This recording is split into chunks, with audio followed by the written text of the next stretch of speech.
The overall goal of this behavioral assay is to quantify the effect of environmental cues on reproductive behaviors, such as courtship and mating.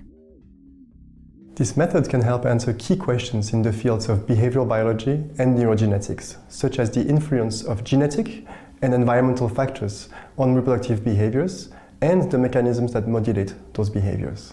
This technique offers speed and flexibility in testing a wide range of environmental cues that affect reproduction, and that with a very good number of replicates. Demonstrating the procedure will be Jenke Gorter, a grad student from my lab.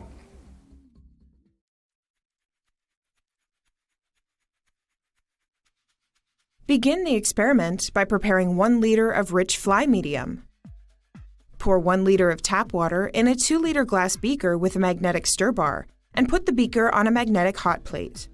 Keep the stirring off and turn the heat up to 300 degrees Celsius until the boiling temperature is reached.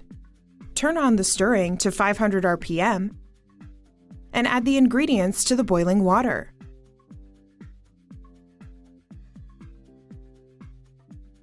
Wait for the yeast to foam vigorously, then turn down the hot plate temperature to 120 degrees Celsius. After 10 minutes, turn the hot plate down to 30 degrees Celsius and let the mixture stir until it cools to 48 degrees Celsius. Monitor the temperature by inserting a thermometer directly into the food. Dissolve 2 grams of Tegosept into 10 milliliters of 96% ethanol. Combine the mixture and 5 milliliters of 1 molar propionic acid to the beaker.